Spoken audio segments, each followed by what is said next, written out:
নিজেকে দাঁড়াতে হবে। ওরা যে গুন্ডামো করছে তার বিরুদ্ধে নিজেকে রুখে দাঁড়াতে হবে। কোনো পুলিশ সাপোর্ট করছে না, কারণ পুলিশ সাপোর্ট করতে পারবে না, কারণ আমাদের আইন নেই। আমাদের দেশে কুকুর মারলে জরিমানা 50 টাকা। এরকম নির্লজ্জ দেশে আমরা, যেখানে কুকুর মারলে জরিমানা 50 টাকা। সুতরাং 50 টাকাটা বেড়ে 325 টাকা হয়েছে।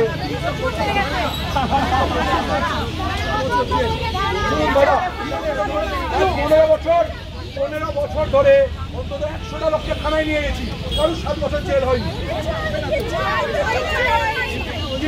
সুতরাং যদি কিছু করতে হয় নিজেদের করতে হবে। দিল্লিতে একটা পাঞ্জাবি ফ্যামিলি পরিষ্কার বলছে যে कुत्ते को ले जाना है तो हमें मार के ले जाना पड़ेगा। अगर कुत्ते को ले जाना है हमें मार के ले जाना पड़ेगा। এইটা হচ্ছে লড়াইয়ের শুরু। যে যার জায়গায় অনেক জায়গায় পুলিশ হেল্প করে, কিন্তু আইন নেই কিছু করার। আমার কাছে এরকম বহু কেস এসেছে, কুকুরকে পিটিয়ে চোখের সামনে মেরে ফেলেছে, ভিডিও রয়েছে। পুলিশের কাছে গিয়ে কোনো লাভ হয়নি, কারণ পুলিশকে একদিন থেকে ছেড়ে দিতে হয়েছে। কয়েকটা এসছে, পুলিশের কাছে যাওয়া হয়েছে, কিন্তু তারপর দেখা গেছে একদিন থেকে তাকে ছেড়ে দিতে হয়েছে, কারণ কোনো আইন নেই। তো আইন যখন নেই, তাহলে যে ওদের পা ভাঙবে আমরা তাদের কি করবো? যারা ওদের হাত ভাঙবে তাদের কি করবো? যারা ওদের মাথা ফাটাবে কি করবো? সুতরাং নিজের বাচ্চা নিজেদের সামলাতে হবে। বাসে লেখা থাকে না মালের দায়িত্ব আরোহীর, তেমন আপনার পাড়ার কুকুরের দায়িত্ব কোনো প্রশাসন নেবে না, আপনাকে নিতে হবে। দল গঠন করুন, দল, যে দল ওদের প্রোটেক্ট করবে। একা নয়, নিজের পাড়া, পাশের পাড়া, অন্য পাড়া থেকে লোকেদের ডাকুন। অবলাদের রক্ষা করতে, নিরীহদের রক্ষা করতে সব সময় লড়াই করতে হয়েছে, আগামীতেও করতে হবে। পারবেন তো? পারবেন তো লড়তে?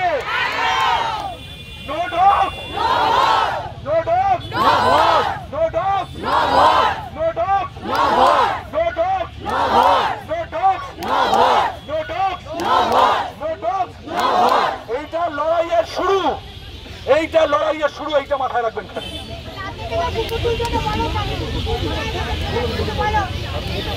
বলছি ও একটা কিছু বলবেন, উনি একটা কিছু বলবেন, যেটা খুব জরুরি।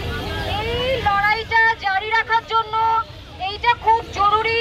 উনি যেটা বলছেন আমরা অনেকেই হয়তো জানি, কিন্তু তাও আরেকবার একটু ঝালিয়ে নিই। ডিজিটাল যে মুভমেন্টটা আছে, ডিজিটাল মুভমেন্টটা খুব important. Hashtag, proper hashtag use করবেন। Save Delhi NCR dogs, save Delhi NCR dogs 2025। একটু দেখে নেবেন কোনগুলো ট্রেন্ডিং আছে, কতগুলো পোস্ট হয়েছে। হ্যাশট্যাগ আর বিজেপি অ্যাকাউন্টগুলোকে বারবার পোস্ট করে ট্যাগ করবেন, বিজেপিদেরকে অ্যাকাউন্টেবল করবেন। এইটা আমাদের রোজ এই হ্যাশট্যাগুলো ইউজ করতে হবে, কারণ হ্যাশট্যাগের জোরে যা কিছু চেঞ্জ করে দিতে পারা যায় সম্ভব। কিন্তু আরেকটা জরুরি কথা, সেটা হচ্ছে একটু গতকালই একটা ভিডিও দেখলাম, দিল্লির চাঁদনি চকে একটি অল্প বয়সী মেয়ে হাউ হাউ করে কাঁদছে।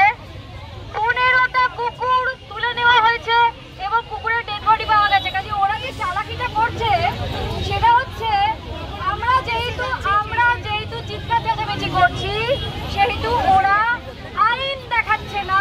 রাতের অন্ধকারে কাউকে কিচ্ছু না জানিয়ে কোথাও 15টা, কোথাও 20টা, কোথাও 25টা, কোথাও 7টা কুকুর তুলে দিচ্ছে, যারা হাফিস হয়ে যাচ্ছে, ভ্যানিশ হয়ে যাচ্ছে। পরের দিন তাদের বাবা মায়েরা, তাদের পাড়াপড়শিরা, যারা ডগ ফিডার, যারা ফিডার খেতে দেন, তারা কান্নাকাটি করছে, হাউতাশ করছে। এটাই তো ওদের পরিকল্পনা তো এটাই ছিল। তার মানে আমাদের কি করতে হবে? আমাদের আরো অনেক সতর্ক হতে হবে, রাত্রিবেলাও খেয়াল রাখতে হবে আমাদের। যদি ওদের বাঁচাতে হয়, কোনো লড়াই তো সহজে সমাধান হয় না। এরকম একটা উদ্ভট জিনিস, উদ্ভট একটা কথা যখন বলে ফেললো আমাদের রাজধানী, তখন সহজ তো হবে না লড়াইটা।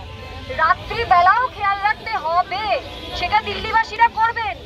তার মানে এই নয় যে আমরা করব না। রাজধানীতে যদি এরকম কাজ হয়, তাহলে এরকম কোনো গ্যারান্টি তো নেই যে এখানে হবে না। আর সব থেকে বেশি সেই জন্য আমাদের 24 ঘন্টা সজাগ থাকতে হবে এবং তুলে নেওয়া হচ্ছে এবং যারা আমাদের দিকে এই প্রশ্নটা তুলে দিচ্ছেন যে আমরা খুব নিকৃষ্টতম প্রাণী, যেহেতু আমরা পশুদের নিয়ে কথা বলি, তার কারণ পশুরা আমাদের জীবনযাপনে খুব বিঘ্ন ঘটায়, ওরা রেবিস ছড়ায়, ওরা রাস্তা নোংরা করে।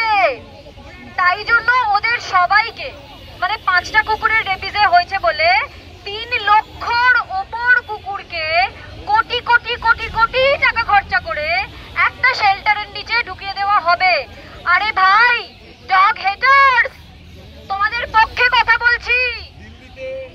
গত 3 বছরে দিল্লিতে গত 3 বছরে রেবিসের সংখ্যা 0। সেটাই, এবারে কোটি কোটি আমরা ডেটা চাই, ডেটা দেখাও। এবার ডেটা মিথ্যে করে তৈরি করা যায়। আমার কথা হচ্ছে যারা ডগ হেটার্স তাদের পক্ষে হয় কথা বলছি। ভাবুন, দেশ কোটি কোটি টাকা কুকুরের পেছনে খরচা করবে, বাস্তুহারা মানুষের পেছনে করবে না। দিল্লিতে 3 লক্ষর ওপর লোক রাস্তায় থাকে।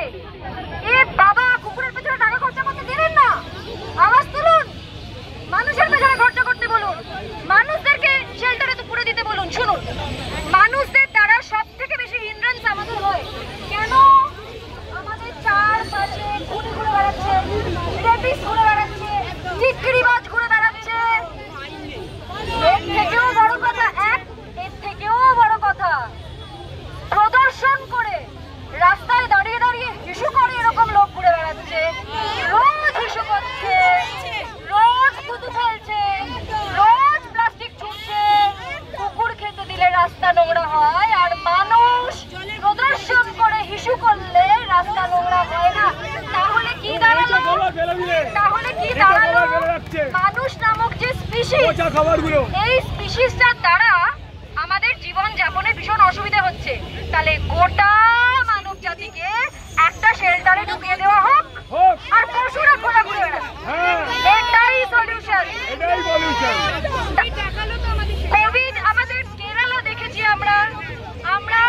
আমরা এনআরএস এর ঘটনার পরে মৃত্যু দেখেছি, ক্রিমিনালের মর্মান্তিক মৃত্যু দেখেছি।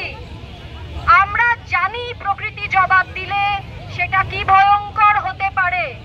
মানুষের মতো নিকৃষ্টতম প্রাণীর ক্ষমতা নেই প্রকৃতির জবাবের সাথে মোকাবিলা করার, তাই আমরা করতে পারবো না। তাই ভাইরা, দিদিরা, দাদারা, বোনেরা, বৌদিরা, যারা অ্যানিমাল হেটার, তাদেরকে বলি, আপনারা মানুষ ভালোবাসেন তো? মানুষকে বাঁচাতে গেলে পশু, গাছ, প্রকৃতিকে বাঁচাতে হবে, না হলে আমাদের এমন মরণ হবে, সেই মরণের হাত থেকে আমরা কেউ বাঁচতে পারবো না।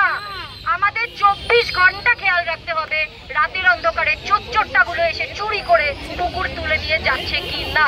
দিল্লিতে এটা হচ্ছে, আর এটা যদি চলতে থাকে, দিল্লি থেকে এই খবর যদি আমাদের কাছে আসতে থাকে বারবার, পিতা থেকে বারবার আমাকে জানানো হচ্ছে যে এই জিনিসটা হচ্ছে, এই খবর যদি আসতে থাকে, প্রয়োজনে আমরা দিল্লি যাব। কোথায় যাব?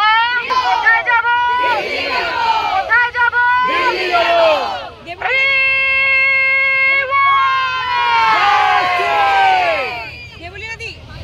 একটা পয়েন্ট অ্যাড করতে হবে যে কুকুর, বিড়াল, গরু সবাইকে রেপ করা হচ্ছে, ছাগল হচ্ছে। আমরা শান্তিতে ওই তো আমরা তো ওই যে বললাম, মানুষের দ্বারা সবাই অত্যাচারিত। কারণ মানুষ শুধু মানুষকে তো রেপ করছে না, সব প্রাণীকে রেপ করছে। কিন্তু আমরা সব মানুষকে শেল্টারে পাঠাচ্ছি না। রেপিস্ট খোলা ঘুরে বেড়াচ্ছে, কুকুরকে জেলে পাঠানোর ব্যবস্থা না, জেলে পাঠানোর ব্যবস্থা হচ্ছে না। ওটা মিথ্যে কথা, ওটা আইওয়াশ। আসলে সব কটাকে মেরে দেওয়া হবে, তারপর ডগ ট্রেড করা হবে, যেটা আমরা হতে দেব না। দেশ গরু রপ্তানিতে ফার্স্ট, আমাদের দেশ হচ্ছে ফার্স্ট। সুতরাং আমি একটা কথা বলছি, কথাটা শেষ করি, তারপর নিশ্চয়ই বলবো। গরু রপ্তানিতে আমাদের দেশ হচ্ছে প্রথম। এই গরু বাঁচাও, বেটি বাঁচাও সব মিথ্যে। এদেশে মেয়েরা উন্নতি করলে লাগবে না, মেয়েরা উন্নতি করলে বাবারা গলা দিতে মারে, বুঝতে পারছেন? সুতরাং আমি বারবার বলছি, নিজেদের পরিবার যাদের মনে করেন তাদের রক্ষা আপনাদের হাতে, তাদের লড়াই আপনাদের হাতে। লাগবে না, নিজেদের লড়াই নিজেরা লড়বো, লড়বো তো? নিজেদের লড়াই নিজেরা লড়বো তো? এর বাইরে কোনো পথ নেই, এর বাইরে কোনো আইন নেই। কারণ যদি আইন থাকতো তাহলে রেপিস্টরা খোলা ঘুরে বেড়াতো না, থাকলেও ইমপ্লিমেন্টেশন হয় না। রেপিস্টদেরকে মালা পরিয়ে ঢোকানো হয়। দিল্লিতে তারা সব ছেলেদেরকে আগে ছেলে পড়া হোক করছে যখন, সেটা তো করা হচ্ছে না। কেন আমার